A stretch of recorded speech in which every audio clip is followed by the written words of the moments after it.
नमस्कार। जय हो चौथ माता की।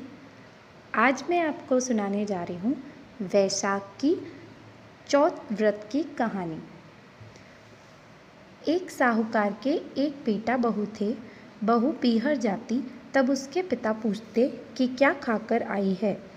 बेटी बोलती, पिताजी बासी सूखी खाकर आई हूँ। एक दिन साहूकार का बेटा अपने ससुर से मिलने गया तो ससुर ने पूछा, बेटा मेरी बेटी को बासी सूखी क्यों देते हो। उसने जाकर अपनी माँ से कहा।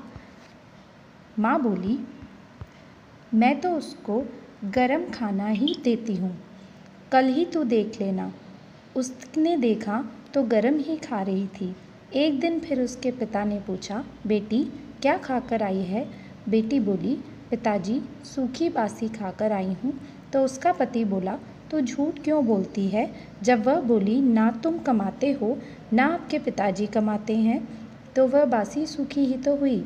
ये सुनकर उसका पति कमाने के लिए निकल गया। उसने इतना धन कमाया कि वह वहीं रहने लग गया। एक दिन साहूकार की बहू पड़ोसन से आग लेने गई तो सब औरतें चौथ कहानी सुन रही थी। वो बोली, आप सब ये क्या कर रही हो। तब वे बोली, हम चौथ की कहानी सुन रहे हैं। इसके सुनने से अन्न धन होता है, बेटे पोते होते हैं। 12 वर्ष से बिछुड़ा पति घर लौट आता है। उस दिन से वह भी चौथ करने लग गई। सासू 4 समय खाना देती, उसमें से एक बार ब्राह्मण को दे देती, एक बार का गड्ढे में गाड़ देती, एक बार का चांद को अर्घ देकर खुद खा लेती। ऐसे ही चौथ का व्रत करते 12 वर्ष हो गए। चौथ विनायक ने सोची कि इसको व्रत करते 12 वर्ष हो गए, अगर इसके पति को वापस नहीं लाए तो कलयुग में अपने को कौन मानेगा। इसलिए उस रात ही चौथ माता उसके पति को बोली कि अब तू घर जा, तेरी पत्नी तुझे याद कर रही है। तब वो बोला, मैं तो काम में बहुत उलझ गया हूँ, अब तो जाना बहुत मुश्किल है।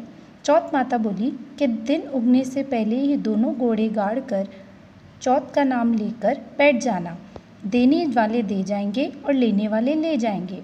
उसने वैसा ही किया, देने वाले दे गए और लेने वाले ले गए। घर आने लगा तो एक बूढ़ा सांप दुख से जलने के लिए जा रहा था। उसने उसे छिचकार दिया। सांप बोला, तूने मुझे क्यों छिचकारा, अब मैं तुझे खाऊंगा। वो बोला, खा लेना, तू मुझे मेरी माँ से मिल आने दे, फिर खा लेना। सांप बोला कि कैसे विश्वास करूं, तू तो छत पर जाकर सो जाएगा। वो बोला, सीढ़ियाँ चढ़कर आ जाना। इतना कहकर उदास होकर घर आया और किसी से कुछ भी नहीं बोला और छत पर सो गया। उसकी पत्नी ने एक सीढ़ी पर बालू, दूसरी पर दूध का प्याला, तीसरी पर फूल व चौथी पर चौथ माता के आंखें रख दिए। रात में सांप आया, पहले तो बालू में खूब लोट पलोट खा लिया, फिर दूध पी लिया, फिर फूलों की खूब खुशबू ले ली। चौथ माता सोची कि मैं इसका संकट नहीं टालूंगी तो अपने को कौन मानेगा। सो आंखों के झट से ढाल तलवार बन गए। सांप की पूंछ कटकर उसकी जूती में गिर गई तो सांप की पूंछ सोची कि इसे चटका तो दिखाऊंगी। जब चींटियों ने आपस में बात करी, इसकी पत्नी अपने को आटा घेरती थी, इसलिए इसके पति की रक्षा करनी चाहिए।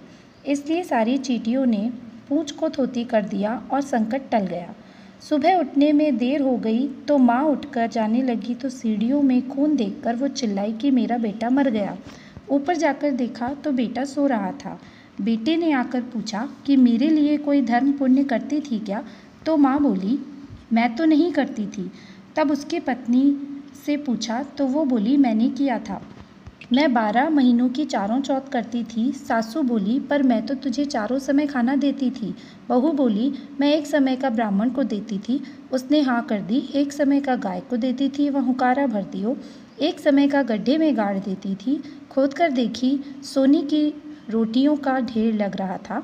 एक समय का अर्घ देकर खा लेती थी। सारी नगरी में हेला फिरवा दिया कि पुरुष की लुगाई, बेटा की माँ, दीदा घोड़ा की दिरानी सब ही चौथ का व्रत करे।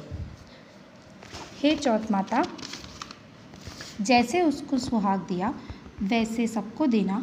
कहानी के कहने वाले, सुनने वाले व हुकारा भरने वाले अड़ोसन पड़ोसन सबको देना। जय हो चौथ माता की। बच्चे।